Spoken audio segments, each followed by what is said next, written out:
दिल्ली के व्यापारियों की एक और बड़ी समस्या है सीलिंग। तो सभी कानूनी और प्रशासनिक कदम उठाते हुए हम केंद्र सरकार डीडीए और एमसीडी पर दबाव डालेंगे कि वो उद्योगों और दुकानों को सील न होने दें और सुनिश्चित करें कि जो दुकानें सील की गई हैं उन्हें फिर से खोला जाए। इसके साथ साथ दिल्ली के बाजारों और इंडस्ट्रियल एरियाज में विकास के लिए जितने भी पैसे की जरूरत होगी पर्याप्त धन इसके लिए उपलब्ध कराएंगे और उनका डेवलपमेंट करेंगे। सर्किल रेट का रेशनलाइजेशन, जो एक्चुअल रियल कॉस्ट हैं मार्केट में, उसको कंसीडर करके उसको रेशनलाइज किया जाएगा ताकि संपत्ति मालिकों के जो इंटरेस्ट हैं वो सिक्योर रहें।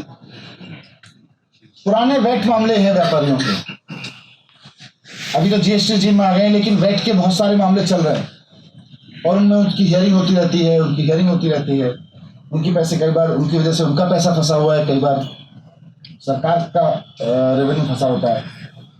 तो पुराने वैट मामलों के लिए एक एमनेस्टी स्कीम सरकार लेके आएगी और 2017 या उससे पहले से लंबित मामलों को छूट देकर उनका निस्तारण करेंगे।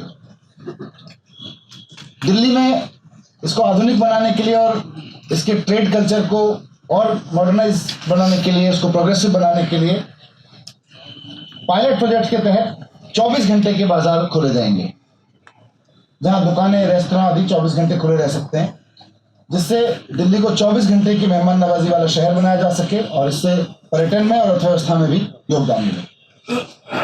इसके साथ साथ दिल्ली की एक बड़ी आबादी है जो घरों पर रहती है, महिलाएं।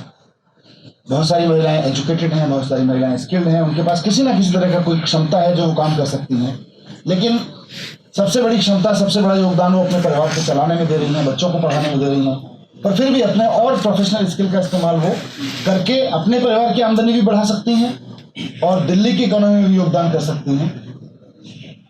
तो उनके लिए घर पे रह के या उनके घर के आसपास कुछ work opportunity, job opportunity create की जाएंगी ताकि घर पर बैठी महिलाएं जिनके पास कुछ समय है और जिनके पास कुछ इच्छा है करने के लिए, ताकि अपने परिवार के लिए भी कुछ कमा सकें और समाज के लिए, देश के लिए भी कुछ इकोनॉमी में योगदान दे सकें, उनके लिए ट्रेनिंग्स कराई जाएंगी और साथ साथ उनको उस ट्रेनिंग को, उस स्किल को यूज करने के लिए और अवसर दिए जाएंगे, उनको अवसर उपलब्ध कराए जाएंगे। जो रिसेटलमेंट कॉलोनीज हैं, पुनर्वास कॉलोनी है, उनके मालिकाना अधिकार को लेके कई जगह लड़ाई चल रही है, कई जगह संघर्ष कर रही है। हम सेंट्रल गवर्नमेंट के साथ मिलकर पुनर्वास कॉलोनियों के निवासियों के लिए फ्री होल्ड की स्थिति के साथ पूर्ण मालिकाना अधिकार उनका सुनिश्चित करवाएंगे। अनऑथराइज कॉलोनियों का डेवलपमेंट दिल्ली सरकार ने गारंटी दी है, केजरीवाल जी की गारंटी में है, लेकिन साथ साथ अभी सबसे बड़ी समस्या जो बीच में रह गई है, उन कॉलोनियों के भूमि उपयोग को नियमित करना, उनके लैंड यूज को चेंज करना, वो रह गई है, जिससे केंद्र सरकार पलट गई थी। दिल्ली की सभी अनऑथराइज कॉलोनीज को रेगुलराइज करने के लिए आम आदमी पार्टी सरकार केंद्र पर दबाव बनाएगी और अनादृत कॉलोनी में रहने वाले लोगों को उनके घर की उचित रजिस्ट्रियां मिल सकें, जिसमें ये ना लिखा हो कि इन घरों को तोड़ दिया जाएगा जब चाहे, कोई भी विभाग आके तोड़ दिया जाएगा। फर्जी रजिस्ट्रियां नहीं, प्रॉपर रजिस्ट्रियां उनको उपलब्ध कराएंगे। एक समस्या दिल्ली में ओबीसी वर्ग से बार बार सामने आती रही है। 1993 से पहले के निवास प्रमाण पत्र की बाध्यता है ओबीसी के लिए। हम सेंट्रल गवर्नमेंट पर इस बात के लिए दबाव बनाएंगे कि पिछले 5 साल से दिल्ली में रह रहे व्यक्ति को ओबीसी का प्रमाण पत्र जारी कर दिया जाए। इसके लिए हम केंद्र सरकार से काम कर रहे हैं। एक और मांग दिल्ली में एक बहुत बड़े समुदाय की है, जिसको सेंट्रल गवर्नमेंट अनदेखी करती रही थी। हमने उसको उसमें लिया था पिछले साल भी। भोजपुरी भाषा को भारत के संविधान की 8वीं अनुसूची में शामिल कराने के लिए केंद्र सरकार पे दबाव बनाएंगे, क्योंकि भोजपुरी अब हम ये नहीं मानते कि बिहार और उत्तर प्रदेश के कुछ हिस्सों की भाषा है, पूर्वांचल की भाषा है। भोजपुरी अब दिल्ली की भाषा है। तो इसको 8वीं अनुसूची में शामिल कराने के लिए केंद्र सरकार पे दबाव बनाएंगे ताकि इसको जल्द से जल्द इसको किया जा सके। 1984 के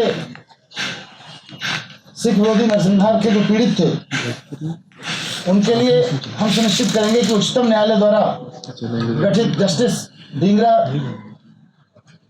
और जस्टिस ढींगरा के अधीन गठित एसआईटी के निष्कर्षों पर तत्काल कार्रवाई हो और 1984 के सिख विरोधी नरसंहार के पीड़ितों को न्याय मिल सके। संविदा कर्मचारियों को नियमित करने के लिए सभी संविदा सुनिश्चित किया जाएगा कि सभी संविदा कर्मचारियों को नियुक्त किया जा सके।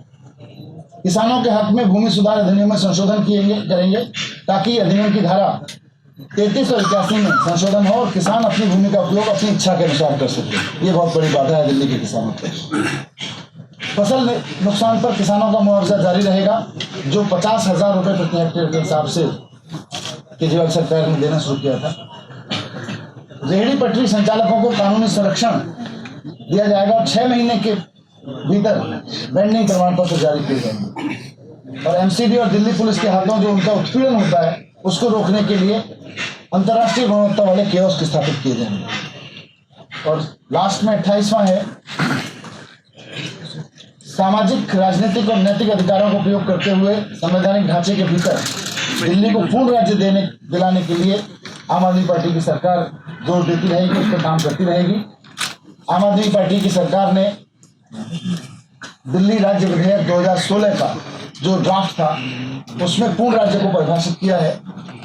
इसके तहत नई दिल्ली नगर पालिका एनडीएमसी के अधिकार क्षेत्र के तहत जो राष्ट्रीय और अंतर्राष्ट्रीय महत्व का क्षेत्र है उसके अलावा उसको केंद्र सरकार के दायरे में रखा जाए और बाकी सबको पूर्ण राज्य में तब्दील किया जाए, ताकि वहाँ के लोगों को, वहाँ के व्यापारियों को, वहाँ के रहने वालों को सबको सीलिंग, बिगड़ती हुई कानून व्यवस्था से निजात मिल सके, नए स्कूल कॉलेज खोले जा सके, क्लिनिक अस्पताल आदि के निर्माण के लिए भूमि प्रावधान करने को प्रायोरिटी दी जा सके और एक बहुत सारी समस्याओं का दीर्घकालीन समाधान निकल सके।